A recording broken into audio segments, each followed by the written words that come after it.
Guidance is internal. Ignition sequence starts. 5, 4, 3, 2, 1, 0. All engine running. Liftoff. We have a liftoff.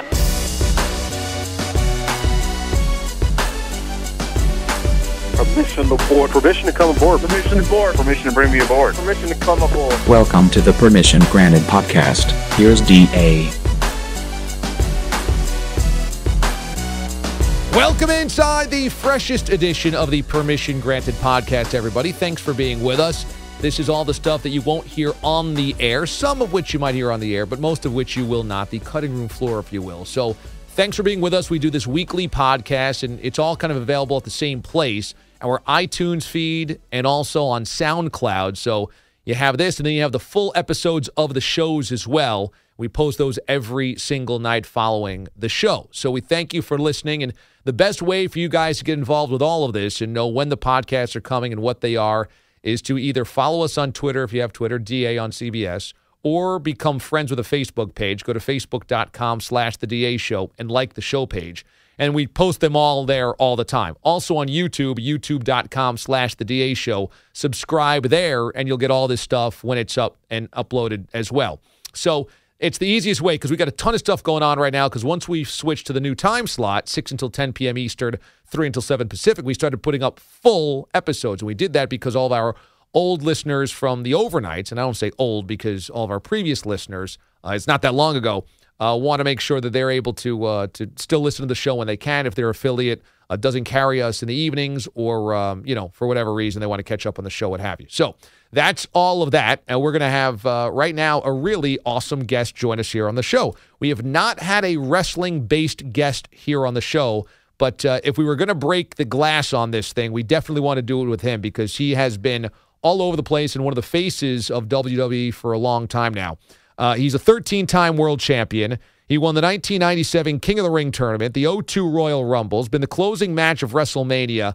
He has fought and wrestled in many, many huge events. He's now the Executive Vice President of Talent, Live Events, and Creative for WWE. He works with wrestlers and now is on the business side of things and kind of does everything and has a workout DVD, the WWE Fit Workout DVD, which is also available digital download and on iTunes, a million other places.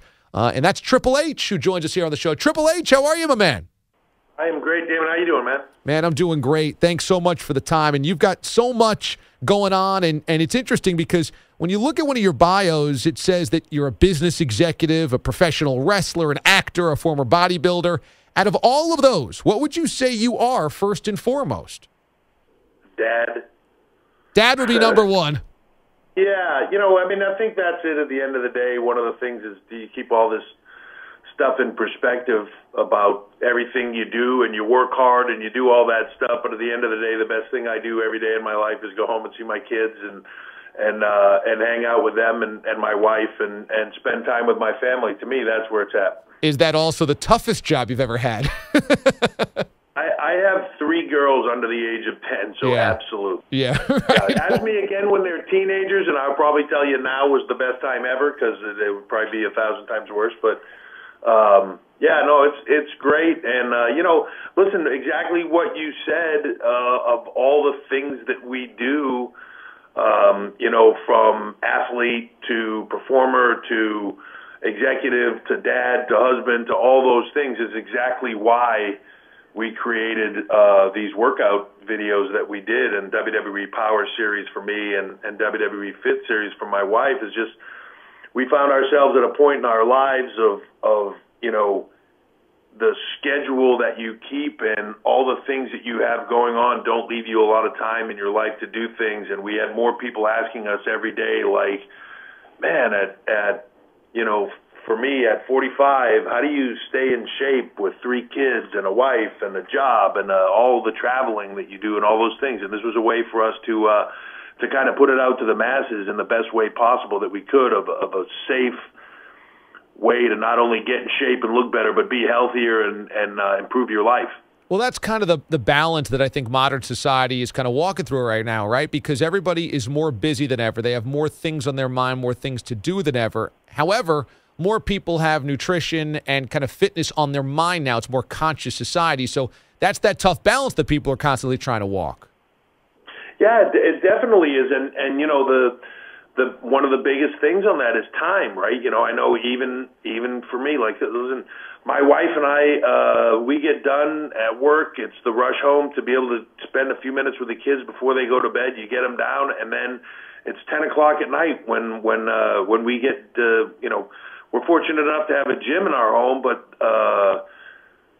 you know, it's 10 o'clock at night before we're heading downstairs to train. I get done training a lot of times at 1 in the morning, and you know, the kids are up early. You just got to get it in when you can. But the beauty of what we created with this is it's a safe, effective training program that doesn't take a ton of time, that is easy to understand and do, and you can do just about anywhere with minimal equipment. And you know, how I know it works is because I still do it to this day. I mean, I just did on the workouts that are in the DVD. There's one called Muscle Building Cardio, and I just did one of them yesterday when I was in Baton Rouge in my hotel.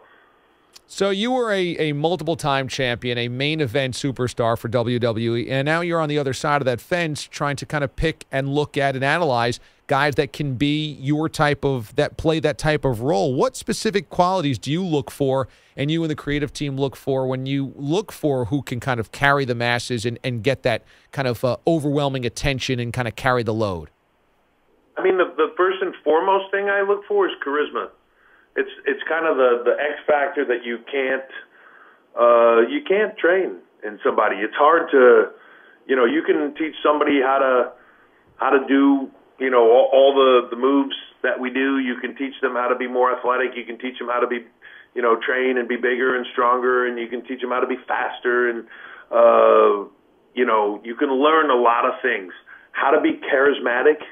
How to have a huge personality, it's a tough thing to train in people. So it's the thing we look for first and foremost, you know, and all the other things can be brought out of somebody. That's a tough one.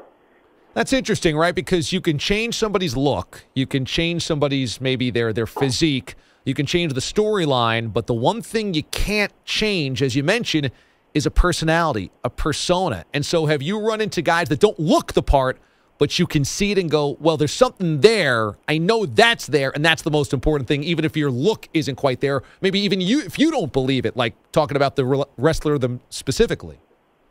Oh, absolutely. There's been numerous guys over the years. You know, listen, I worked with a guy who I'm sure everybody's heard of, Mick Foley, for years wrestled for us. And if you looked at Mick on paper, you would say, like, well, he's a wrestler, like, or he's a WWE superstar. I mean, he's not classically what we are, but he is charismatic. He is when you watch him, you can't help but be drawn into him. He's intelligent. He speaks well. He's humorous. But he's just got this charisma to him that you just want to watch him, and that's the exact thing. You know, it's not always the guy that's the best athlete. It's not always the guy that's the biggest or the strongest. It's the guy that draws you in emotionally and that you want to pay attention to. You know, Muhammad Ali. It's you know, even to some degree now, Floyd Mayweather. You know, Floyd has created a persona and a personality and a sort of almost an alter ego to who he is. That, you know, makes people just want to pay oodles of money to see him get beat up, you know. Yeah. And it doesn't happen. Yeah. Triple H joins us here on the DA Show on CBS Sports Radio. From a media standpoint, I'm always fascinated by what you guys do, and you oftentimes are kind of cutting edge with a lot of the stuff that you do, and the WWE Network is one of those things. It's been talked about so much in our industry. What's been the early returns for you guys in maybe taking a chance, I mean, technologically and financially with the WWE Network? Well, I think that's the thing is we took the gamble. We're ahead of the curve on a lot of this, and I think you see a lot of people now sort of following our lead. If you look at the different models that are out there and what the WWE Network really is, Netflix is the closest thing, but there's no live component to that, and that's what we have, a live component. It's the specials, it's the historic content, but it takes time. When you have said to people for 30 years, this is how you watch the product, and this is how you watch the product, this is how you order a pay-per-view, this is how you do this, and you beat it into them for 30 years, and then all of a sudden you go, wait, that doesn't happen anymore. This is how you do it now. It takes a while for them to do it.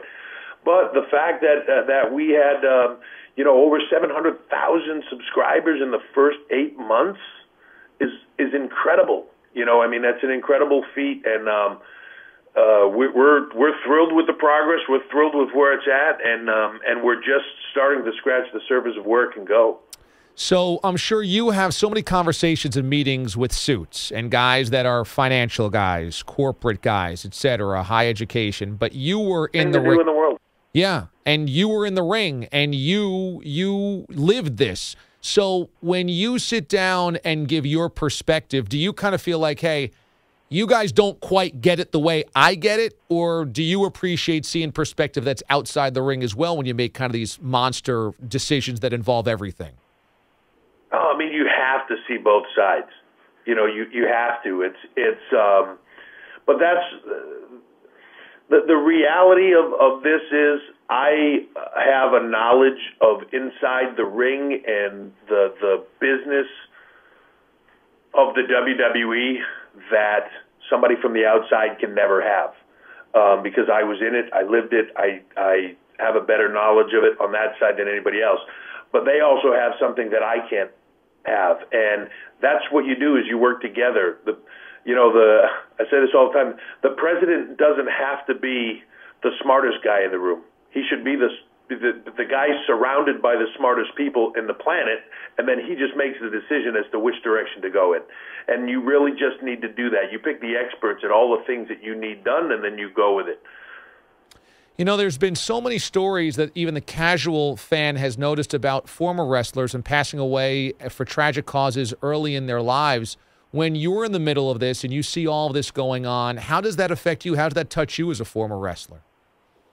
Yeah, to me, a lot of it, and I know that there's a lot of guys that will say, well, the pounding leads you to this or whatever. To me, everybody makes personal choices in their life, and a lot of people, even some of my very close friends and my best friends, made personal choices of how they wanted to live their life that I never chose, that I never went down those roads, and I will put the physicality of my career up against anybody's. Majority of those guys made personal choices to live a certain way, and you can't live that way forever. It's a short run. It's fast and furious, and it's a short run. And did it affect me? Absolutely. There's I've watched a lot of guys that I was close to and that I was friends with. But there's a certain point in time when, even as your friends, you try to stop them, you try to talk them into it, and there is no. And that's just not in our business. That's in any business. It's people are responsible for their own lives, their own personal decisions, how they live their life outside of a sport or a job or anything else. We try to protect our talent now in a way like never before with our wellness programs and our ability to try to stay ahead of them, to find out if there are problems or they're headed down a path or anything. But, the reality of it is people have to be responsible for their own lives. I've seen this company tell guys, listen, we can't work together unless you get some help or whatever, and them just say, okay, great, well, I'm just going to leave then and I'm going to go because this is more important to me. And that's their personal choice. You can't live somebody's life for them, and it's tragic, and I've had to come to terms with that in my life with some guys that were close friends of mine. But it's just the way it is, unfortunately. So interesting, because there's such an intensity that comes with being a wrestling superstar, and there's celebrity, but actors have celebrity. There's the competition, but athletes have the competition. There's the wealth. Some other people have that in business, but I don't know. Plus, with the violence or the pounding, as you mentioned, that your body takes, plus all of the ancillary stuff, all of the temptations that come with it, and the travel. I don't know if there's quite a rush or an intensity like what you had at your very prime. Can you relate to many people because of just how unique that life was for that moment in time for you? No, listen, I think it's one of the things that's hard in anybody that has lived, if you were an A-list Hollywood star or you were a top level professional athlete, and then you come out of that, it's tough to relate to people in the regular world that, like when you've torn your quad on live TV and continued wrestling for another 5 minutes and had 9 months of rehab to try to resume your career and all that stuff. It's kind of hard to sit with a guy telling you how his back's killing him because he sits at his computer all day long and he tried to play tennis on Saturday and the pain was just excruciating. He just had to go home and sit in front of the TV all day and watch sports. It's just hard to sympathize and go, yeah, dude, I feel for you. So it puts you at a different level. It certainly does. No different, I think, than when these kids go off and they go to other countries, whether it's a combat situation or not, military, and you're in these other countries and you're experiencing life at a whole different level, and then you come back and you're working at the hardware store. It's like, yeah, I'm at this huge paradigm shift, and I'm having a hard time, working with it. It's anybody that's been at that different level that the average person can't relate to. It's a tough transition. I know you got to run, so I just want to wrap up asking about Macho Man getting into the WWE Hall of Fame because we opened up for our listeners and our followers on Twitter some questions for you, and the overwhelming response was to ask about Macho Man. He means a lot to a lot of people. Absolutely. One of the biggest stars, ever in the industry. Massive contributions to the history of the business. One of the biggest stars ever, and is so well deserved, and a long time coming. And I think for a lot of fans, it feels like it's a long time coming. And I think they're just so overwhelmingly excited that it's happening. I know we are. I know his family is, and it's just a great thing to celebrate a career like that. WWE Fit Workout DVDs. Triple H is all over that, and I know a lot of you guys want to check out how to get these. So what's the best way for our listeners to kind of check out and go grab those WWE Fit Workout DVDs? Yeah, so here's the thing: is mine is WWE Power Series. Stephanie McMahon's, my wife, is the WWE Fit Series. And I know in this day and age, it's funny. I refer to it all as DVDs, but it's not. It's digital downloads too, and you can get them on iTunes, Amazon, but you can also get it at Walmart. I mean, you can get it just about any place. And again, this is the workout for everybody to get you looking better, feeling better, in shape. You can do it just about anywhere. You don't need a lot of equipment. You just need a couple of dumbbells and the mentality that you'll put in some work. And if you put in the work, you'll get the results. I guarantee it. 13-time world champion, executive VP of talent, live events, and creative for WWE. He's a must-follow for you guys on Twitter as well. Nearly 2 million followers, so why don't you push him right at that 2 mil mark, at Triple H. Man, Triple H, this was so much fun. Thank you so much for carving out the time. I know you're a busy guy, and best of luck with the DVDs and the digital downloads, man. This is great. Thank you very much, man. I appreciate the time as well. All right, awesome to have Triple H join us here on the show. That was really cool, and Mraz now joins me for what we like to call the crossover here on the show. And once again, we are always on iTunes, on SoundCloud, and on YouTube for you guys to subscribe to the Permission Granted podcast. Mraz, did you grow up enjoying wrestling?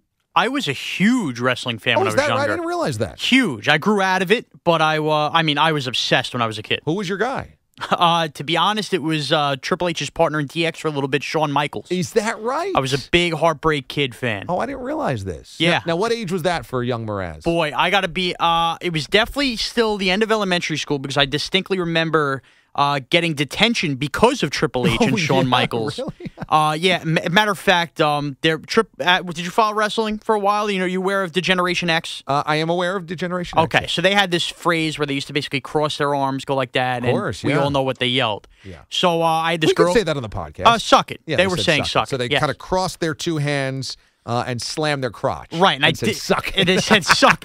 So I distinctly remember it was the 4th grade, and this just goes to show you that kids shouldn't be watching everything. And there was this girl who annoyed the heck out of us. Me and this one kid. She was just always nagging. And even at 4th grade, I knew I didn't like this girl.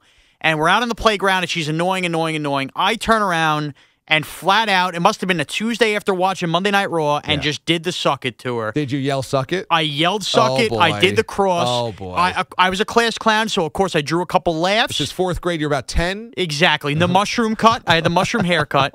So I yelled suck it.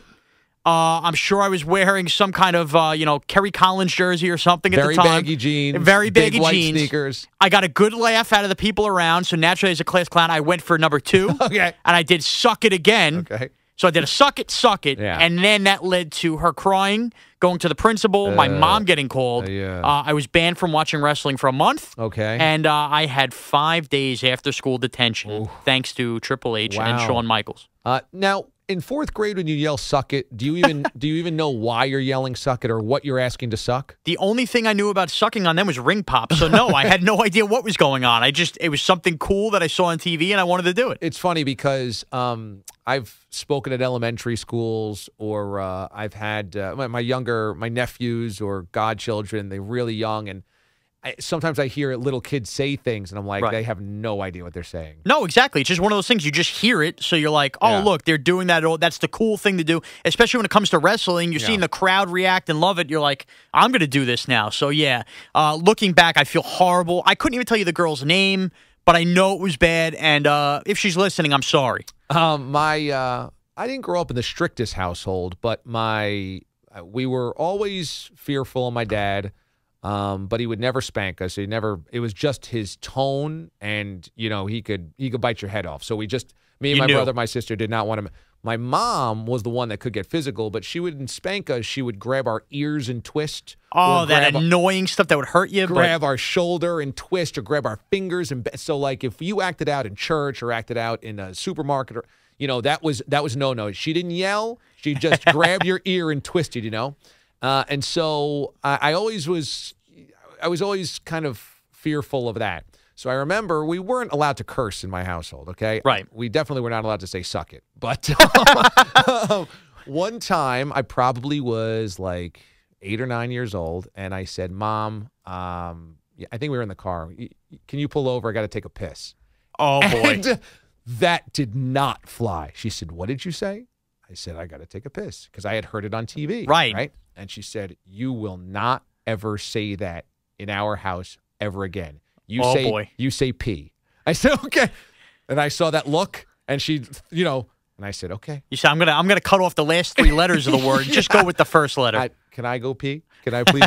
Can I go pee? And that was the last time that I even ever tried. And that was not even quite a true vulgarity. Right. Now I hear some kids are allowed to curse in front of their parents, and my head explodes, because that was so far from my reality. It was true, and it's kind of crazy you say that, too, because I find myself oftentimes when I'm watching games with my dad or something, and something goes wrong, and, 10 years ago, that would have been a huge no-no. I mean, boy, the words that fly out of me and my dad's mouth. So now that's okay? Now, you weren't allowed to curse growing up, or you were? Of course, never allowed to curse, anything like that. My mom still will get angry on the couch, if she hears us yelling. Let's put it this way, if a giant game is going in the wrong direction, there's a few fumbles, there will be some words that fly out of me and my dad's mouth in agreement, and a lot of bad words, and he's totally cool with it, and my mom will still look at me in disgust.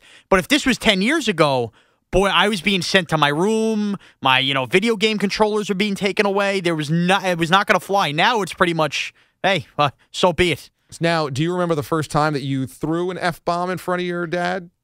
Yeah, actually, I do. I do. You know what it was? It was actually a little older. I was 16. Giants game? No. I was 16, and, I had that time, who am I kidding? I've cursed in front of my friends and stuff like that, but you watch it at home. Right. And at this time, friends were starting to be able to drive, and I had friends that were a year or two older. Okay. My parents were very big on me not getting into a car with somebody just driving. They would not let me do that. They were, protecting you or whatever. So all my friends were going, I'll never forget this, Applebee's does half-price appetizers after 10 o'clock. You were just doing this on Friday night. Exactly. This was something we did when we were younger because you're not old enough to drink or whatever, and you would go out, you would get your appetizer or whatever, and all my friends were going, and we were going to take, two friends' cars. And I told my parents I was going. They told me, no, you're not. We will drop you off. I said, you're not dropping me off while all my friends get. So they argued me about it, and I screamed, this is bleeping bleep bleep. Wow. And effing BS. And safe to say I didn't make that trip to Applebee's that night, and that was a huge no-no, and I learned my lesson for a while. And it's funny laughing at that now, and now basically you're out there and you're watching, Rashad Jennings put one on the carpet, and it doesn't matter. The F-bombs are flying. Is that as bad as it gets, though, effing BS, or can it get even worse? MFers in front of your dad? I'm not sure. The F word gets tossed around. Let's be honest. Okay. Not the F word I say is prohibited. Not fat. Not fat. The F word George Carlin would prohibit. Isn't it funny that we still are not going to say that on the podcast? We can. We're allowed to. I know. I don't want to I want to keep my your professionalism. Professionalism. Yes, I think that's fair. I wanted to ask you about working with Moralia and Ward, because I know you're going to have Ward here on the podcast coming up in a little bit. Right. We're now almost 2 weeks into this experiment known as the DA show on in the evenings here on CBS Sports Radio. Any quirks that you've noticed from those two guys working next to him? Any quirks? Moralia's a quirky dude. Moralia's a little out there, man. A.K. Steve-O. Yeah, A.K. Steve-O. He's just, when you work next to him, I'll say this. He's a nice guy. He doesn't exude confidence next to me. Interesting. Now, he will offer up his opinion in very interesting moments about what we should do on the show. Exactly, which I told him at the beginning, be comfortable, this is your show too. And I think he's warming up to that more and more. He's doing that. But when I worked with Kenny, I looked over to the left, and it was just that comfortability thing. Like, I knew with the elements of the show that I didn't have to worry about Kenny. I didn't have to check down or whatever. Now I think I'm in that over, like, head coach mode where I'm trying to train these guys. Okay. And Steve, although he's doing a great job and isn't really messing up, I look over him. Sometimes I get this, like, blank stare like he's in the zone, and he just doesn't exude confidence to me. And that's, like, a weird quirk I'm getting where he's getting the job done, but I look over to him, he just, I don't know if it's like that Eli Manning thing where they're like, oh, he doesn't really show true leadership. I need something out of him, some kind of spark. Would you say that sometimes it frustrates you? It does frustrate me, Would you say sometimes your blood boils a little bit? My blood boils a little bit. Sometimes you snap a little bit? Sometimes I snap a little bit. Now you know exactly how I feel 2 years ago with you two. Oh, boy. Did you just walk me into that? Look, that's what I'm saying. You guys always thought that I was a taskmaster and, I was busting balls. That's exactly how you feel when you're trying to get somebody up to speed. All right. That's fair. James, though, on the other hand, I like the 2 nights I get to with James are pretty cool. Because when we both came from the same spot, we interned together. We were the 2 interns that got hired together. Yeah. And whenever we were getting jobs at WFAN when we were working, he kind of was always the guy who trained on the next step, like 2 weeks ahead of me. So for whatever reason, we always started at the same time, but he was always kind of a little ahead of me on the pecking order back at WFAN in New York. Right. And I remember the shifts that we used to work together, like during holiday times and all that. I would be the board op, he would be the producer. So now doing that and having him work on my show, I've been teasing him a lot over the weeks. It's funny having me in this chair now, wow. huh? The roles were flipped. You sat there and you laughed at me that we all came in together, and here you were producing and I was running the board. Well, how does it feel, buddy? So that quirkiness I've liked, that element that I kind of basically get to give it back to James. I'm the head honcho in charge back there. The tables have turned. Yes. How interesting. I like that. The final thing I want to ask you about is rebranding Mraz, because it took you a while to rebrand your Twitter handle. Right. A long while. And now you're finally at Mraz CBS. And I've heard you introduce yourself to other people as Sean Mraz. Now, I got to go with it. I mean, you got to go with it because that's what everybody knows you as. Exactly. But, let's say is this going to be who you are for the rest of your life? Because, I've had to adopt DA. I never had the inclination to be DA, but people started calling me that on the air. My bosses started branding the show that, and now it'll never go back. The genie cannot be put back in the bottle. So are you going to be Mraz 20 years from now when you're hosting your own talk show? I mean, I can't tell you what. Well, let's hope that happens. The Mraz show? Right. Mraz in the middays? Let me tell you something. I was so reluctant, and I don't love it. I'll still say I don't love it because I'm proud of my name. But if that's how people know me, I can't. If I'm going to flip and act like I'm somebody else when that's how everybody knows me, it's going to be counterproductive to my career, in my opinion. Well, we just had Triple H on. You think that's his real name? No. But you got to go with it, man. Yeah. You got to go with the flow. And you know what? Maybe it's not the worst thing in the world. In this day and age with social media, I have my real name with my real friends and family that know me. And you know what? This becomes my my stage name, if you will. Maybe if I get into porn, I'll still go as Mraz. It's a stage name indeed. It's easier to spell than Morash. Right. It's easier Even though, you know what, you say that, and then I read the Facebook page, people are like all over the place with the spelling of that, too. It's only 4 letters. I know, but you got people going like Morazz. People still don't get it. That's true. And for those that don't know, this was randomly just from a listener that thought that your last name was Mraz. Well, yeah, because at the beginning it's Morash, and then it started Marash, blah, blah, blah, and then nobody could figure it out. And then this guy from Salt Lake City just said Mraz, and of course you and Kenny had to crack up and go with it. And here I am 2 years later, and now my Twitter handle reads that. Yeah, I think you got to run with it, man. Well, it is what it is. I think it's your brand now. I wasn't going to make my Twitter handle Thictator CBS, so. No, this one's better. Yeah, I think it is. This A little one's short better. and sweet. Congratulations. A lot of people on Instagram and Facebook are noticing that you lost some weight with the 2 to 4 times a day. Got to drink the shake. 2 to 4 times a day, you got to drink the shake. You know, And you're doing it. I'm doing it, and it's nice that I've gotten to the point where people are noticing, so that's going to hopefully only pump me up to push harder and do it even more. Got to push through, man. That's push it. Through. All right, the Permission Granted podcast. We are here every week. You can sign up for us on iTunes. Just search DA, The DA Show, CBS Radio, The DA Show. You should be able to find it pretty easily. On this same feed, we always have, if you're on iTunes or SoundCloud, the full podcast of the full shows every single night, 5 nights a week.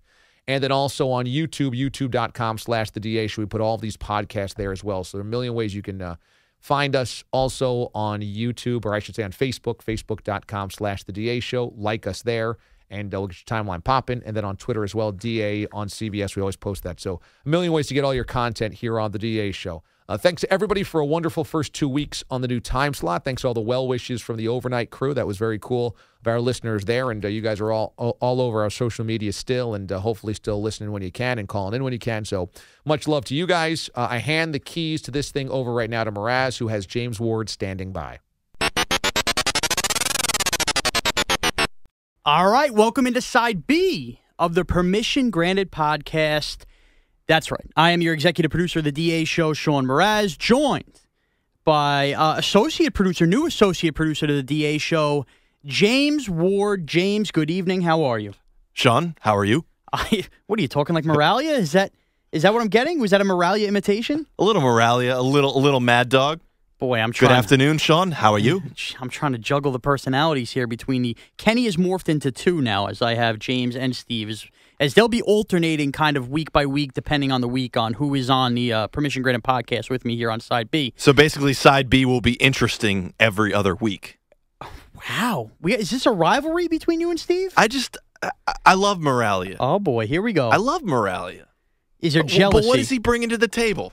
Well, he's brought a lot to the table. I got to be honest. He's done a good job here. All right. You've done a good job, too. You guys have almost worked the same amount of shows here since we've not rebranded ourselves, retooled, if you will, and put ourselves in a new time slot. But interesting that you guys, a little bit of bitterness. No bitterness. I love Moralia. But what does he bring to the table? Interesting. I'm gonna ask Steve that next week. That's a tease.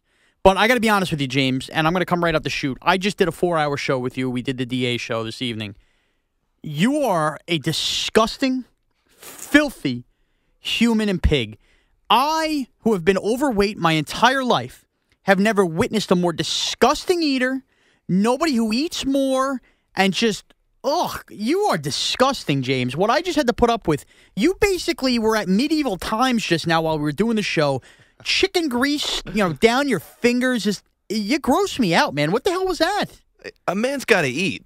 I mean, I will, on record, say that you might weigh 100 pounds more than I do, and my food consumption daily is times 3 what yours is. It's amazing. It's amazing. And now today, before you even ate what you ate, which was a ton of barbecue food, my in-show meal was a barbecue chicken breast, one nice slab of beef brisket. All delicious. And then I did have a rib in studio, too. No, the ribs are still in the fridge. I'm going to eat those when we're done with this. Which is disgusting. And you said you had 2 bagels today. I had a chicken salad sandwich about an hour before the show on a bagel. I had 3 eggs and bacon on a bagel 2 hours before that. I had 2 protein shakes. It's unbelievable. I had some granola when I was done with my dinner. And tell the audience what I had during the show. It was it was a nice little comparison. Sean had about a cup of vegetables heated up in a microwave dish, and I had a huge plate of barbecue slab. Now, I'm not going to lie. I was extremely jealous, but it was just a matter. Not only is he eating a lot of food, which infuriates me, and because he's skinny as a rail and I'm overweight, even though I've lost some weight, it's the matter in which you eat too, James. You got down to like the last little bit of that half chicken, and you were nibbling on the bone. Like, God forbid you could leave any meat left on that bone. What was that about? I'm in the studio. I'm trying to help run the show. I have one piece of barbecue chicken, a nice barbecue chicken breast, and I have two wimpy plastic pieces of silverware, which they don't do anything. So you got to use your hands. And I'm cutting them. I'm like basically pulling it off with the fork, and then I just get sick of it. So I pick it up and I just start shredding it. That's disgusting. That's the way you got to do it. That's disgusting. Morale is a nice, clean eater. When I eat next to you, it's rough. And now you have to do a little more for this show. The DA show is more in depth. Kenny was a huge, integral part to the DA show, and now you and Steve are learning that. You did a lot of work, obviously, for the Mojo show, but be honest, this is affecting your dinner time working on the show, isn't it? You were complaining to me. You said, for the Mojo show, I would start eating at 6:05 Eastern time, and I would stop eating at 9:55 Eastern time. So I would spend almost 4 hours of just eating. So essentially, when you showed up and the show started, it was like, all right, turn on the mics. We're at the Old Country Buffet. Is that how you treated work? Yeah. That's a scam. I'd listen to the show. I'd chime in when I had something to offer. I'd, pick music to rejoin with. But inside this show, we have a lot more segments and, highlights and rejoins. And there's just a lot more stuff for me to do. So you know what? I'm still hungry. I kind of have about 2 more meals before I go to sleep. And I'd really like to, it's a little bit different. That is a disgrace. Well, this is going to be something we're going to have to follow is how I'm supposed to stick to this diet while I sit there and watch him just tear through food and meal after meal. I offered you some brisket. You liked it, right? I did. But, once I have a little, it's brutal. I'm going to be driving home after we do this podcast. And, boy, any Burger King, McDonald's, Wendy's that sniffs its way close to a parkway, I am going to have to fight these demons inside to not pull through like Kevin James and King of Queens and basically, sneak the wrappers and throw them in a different trash can so my wife doesn't find out. I can't be doing that. And that's what's going to happen every night I work with you. I'm going to try to do what I can, and I can't live my life that way. Get home, have some Cheetos. Oh, I don't care. See, you're ripping me, but you definitely put your fingers in your mouth with the Cheeto dust. It's more than that. I'm a big salt and vinegar chip guy, and as I said, I say a prayer for the box of Mike and Ike's that went down the gullet in the fourth quarter of the national championship game. But aside from that, busy week on the show, obviously. And aside from, obviously, the national championship, the NFL playoffs, the NFL coaching carousel has been spinning round and round and round and round. Out of the hires we know of, who do you most like? Who do you not like as Fitz? Well, it's interesting because out of the 4 positions that were filled, right, the 2 guys with experience both have sub 500 records, which would be Rex and Del Rio. And both of them, Rex had some success with the Jets, but not recently. And most with Mangini's crew that was already there. And most with players that were already there. Except for adding Bart Scott, maybe. And Del Rio, he had some success with the Jaguars, but it was mostly longevity. So these 2 guys are both getting second chances with sub 500 records. I like Todd Bowles to the Jets a lot. I think that he's a very good defensive coordinator. I loved watching the Cardinals play. His players obviously love him. The only thing with that, you're not really sure what you're going to get from him. You're taking a chance. Right. But I like when teams do that. They take a chance on a young coordinator instead of going back with a retread that's failed somewhere else. Yeah, and you see, the thing is, and what Pagula in Buffalo will tell you, and I'm sure what they're trying to preach in Oakland, the guys who go and get their first jobs, genuinely, percentages will tell you that they will fail first. So you're more likely to get success out of a guy in a second job. But that doesn't also guarantee success at the same time. See, I'm going to lean with you, and I'm going to say Todd Bowles is the right fit. Because let's not forget, Todd Bowles was an interim coach at one point. The fit just wasn't there, and he wasn't quite ready and ripe. From everything you read and from everything you watch and his demeanor and everything like that, this seems like a guy who gets it, and he's ready to do the right thing, and he's a defensive mastermind, but I think we'll shy away from what Rex Ryan did with the Jets. And if you listen to Rex Ryan's press conference with Buffalo, he was still doing this. His talk was defense, whoa, what I could do with this defense. I get my hands on this defense. I feel like Rex Ryan's a head coach who just cannot get out of his defensive coordinator's mindset, even though he is great with defense, where I think Todd Bowles will be able to separate himself. So I got to agree with you. I would go Bowles, although I'm not as down on the Del Rio hire as a lot of people are. for one reason. I think the Raiders finally have a franchise quarterback, and if you get a franchise quarterback, that can change the way a coach looks in a heartbeat. Because and the thing with Del Rio, he had a couple years off. Rex was literally had 2 weeks off. 2 weeks he off. He went from failing with the Jets to getting a new coaching job immediately. And the thing is, too, he's going out there and he's going to go promise the playoffs and ask his players to be ready. We're going to make a playoff run.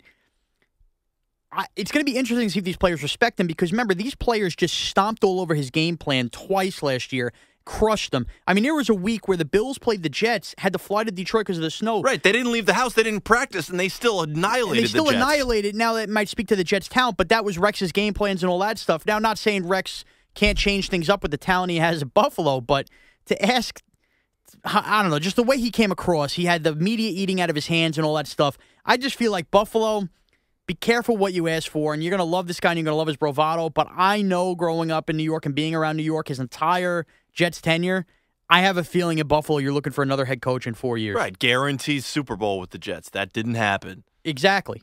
Guaranteed playoffs. We're going to be better. No, they're not better. The problem is for him is that he never put any focus on the offense. Well, and he was never able to skirt that. He was always the defensive guy. And he had so many quotes like, I wasn't really aware of that, or I didn't know that was going on. You're supposed to know whatever's going on because you're the head coach. You're not just the defensive coordinator anymore. Perfect example of that is the game they played in Green Bay, where at the end, you remember the timeout that was called as, I believe it was Geno Smith threw the touchdown to Curley, or the touchdown would have given the Jets the lead in Green Bay. Remember, he had his headset turned to the defensive channel, so he wasn't hearing Morningweg calling for the timeout or whatever happened at that time. So he's not even in tune with the offense while it's on the field. He's still so focused and worried about the defense. It really blows your mind. And I'll say this for all the Rex Ryan supporters, please show me in his 5 years with the Jets when he made the 2 back-to-back AFC Championship games. Those teams had a lot of talent and a lot of good veteran leadership, whether it be with LaDainian Tomlinson, a younger Calvin Pace, Bart Scott, that whole deal. I'm looking, please, since the Jets went downhill, give me an average to even below average NFL player that Rex Ryan coached up and made better than he was, because I'm still looking for one. He coached exactly to what your talent was. He never coached up anybody. No. If you gave him a good player, that good player would likely stay pretty good. If they were a player with an ego, they were going to stay with an ego. Look at Santonio Holmes, even Braylon Edwards. He is what he is. He gets the players given to him. He's not going to coach anybody up, and the players are just going to play to that ability. And I think that's a testament to not being a good head coach and just being a good soundbite and being good with the media, where the media is not going to bash you because they love you.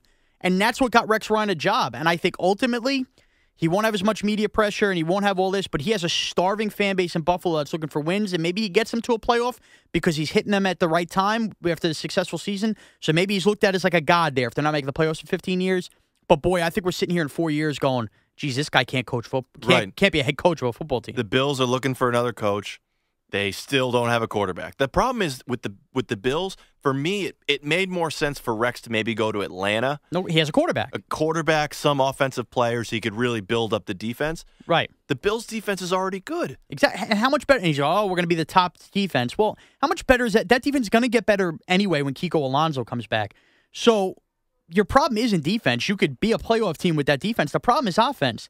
And now, by the way, Greg Roman, who San Francisco couldn't wait to get out of there. There were so many people griping about that. Now he's Colin Kaepernick went way downhill. Come on, and they don't have a first-round pick to go get a quarterback anyway unless they take one of these guys that slides to the second round. I just think, now if you take that into account, so they're going to be behind the 8 ball this year, quarterback, which means even if they got a guy next year, now they're 2 years into Rex's tenure before you get to maybe that quarterback's sophomore year where you're ready to take off. Now you'll be in year 3 before you look at Rex Ryan and go, all right, the Bills maybe are ready to take off here, and who knows by then? See, I think the Bills are going to be in win-now mode next year. Yeah, they're going to have to find a quarterback that's going to be able to, Are they going to go down like the Brian Hoyer route? I mean, they won. What, they were 9-7 this year with Kyle Orton? Yeah, and you know what's funny? They lost to the Raiders. Had they beat the Raiders, they would have been 10-6. I don't know. I just don't know. All this talk about Rex Ryan jumping right into that job, I think that's the worst hire we've seen so far. And the polar opposite in that division, I firmly believe Todd Bowles. And believe me, I've been a Jet hater for a long time. I grew up a Giant fan. The Jets do everything wrong. I think they got this right, and I think the Bills got this wrong. Now, what's the best job available? We've got Denver. We've got Atlanta. San Francisco's filled. We unknown with that coach. And Chicago. It would be Atlanta for me because of the quarterback. Matt Ryan's a good quarterback. And they're only a couple years removed from a big season. Exactly. Matt Ryan's the quarterback. They have some good offensive players. Their defense is atrocious, though. Right, and you're going to have to spend draft picks on the defense and all that, and maybe some free agency money. I think OCU Manure is going there's talk of him possibly retiring. Atlanta would be it for me because there's so much uncertainty in Denver with Peyton Manning. And even if Peyton Manning comes back, what are you going to have a year of him? And not even a great Peyton Manning? Right, it'll be another win-now year. Right. Chicago, you just gave Cutler that contract, but he's not. I think it's all about the job. The best jobs are always determined by, is there a quarterback in place or hope for a quarterback in place? And I think when you looked at the openings from the get-go, I think your two best openings were probably Atlanta, and you know what? Oakland, because of Derek Carr. I'm a Derek Carr believer. San Francisco, too. You can't hate on Kaepernick yet. No, that's true. That's true. They did have probably more talent. I think the problem with San Francisco is their defense is old now. Exactly. And you know what? That division, Arizona is going to continue to get better. St. Louis defense is really good. St. Louis. But you don't know what they're going to do with the quarterback either. You don't. But they're going to keep Bradford. That's a team that competes, and Seattle is still going to be here for another couple of years. So, boy, that's a tough get-go, where the NFC South is obviously very winnable, so that's a good spot. I think Atlanta would be the way I'd go. And you know what? Stocks up on Oakland because, again, Denver, Peyton Manning only there for another year maybe. San Diego is always in the mix, but who really knows? The Chiefs always in the mix, but who really knows? You're about a year or two away from not a true powerhouse in that West Division where the Raiders might be able to, as Derek Carr takes those next steps, be a team. So I think Falcons and Raiders for me. The thing with the Raiders is they're like the Browns. They always do something to screw it up. Am I too high on them? Yes. I would say that Carr had the best season out of all of the rookie quarterbacks. I mean, Bridgewater was good, but I think Carr showed that he could be the best quarterback out of that class. Yeah, it'd be interesting to see what they do in the first round. Maybe they go take Amari Cooper, and then they have their big stud receiver. Hopefully, he doesn't turn out like Darius Edward-Bay, but I think maybe they have. It would something. be very Raiders to pick a wide receiver in the first round. They're going to be interesting, but these hires are really going to shape the NFL for the next. Well, you would think the next couple of years, and it'll be really interesting to have this conversation 3 years from now and see what jobs paid off. I know DA has been railing the Doug Marrone horn. Looks like Marrone probably doesn't get a job, which is crazy. He'll be available next year. Maybe he did overplay his hand, as Albert Breer said on the DA show this week. Really interesting. These NFL coaching hires have been interesting. Well, James, that's it for this episode. It's been fun. Hopefully next week you don't eat like a pig. It'd be nice. I would count on me eating like a pig next week, too. This is going to be a brutal, brutal transition period for me. I'm going to go home and I'm going to eat ice cream in bed, and I'm going to wake up still skinny. So last time you appeared, you didn't know your Twitter handle. You want to plug your Twitter handle? Do you know it now? Yes. Okay, what? James Ward? James Ward, CBS. Okay, and I've changed my Twitter handle to Mraz CBS, as I discussed with DA earlier on the podcast. Remember, you can subscribe to us on SoundCloud, on iTunes. Check us out on YouTube /The DA Show, Facebook.com/The DA Show, Twitter as well, as we mentioned, James Ward, CBS, Mraz, CBS, DA is DA on CBS. That's it for us. Enjoy a lot of eating. Enjoy championship weekend. And we're going to have a Super Bowl the next time we talk to you on the Permission Granted podcast. Ready, set, and roll. Take care.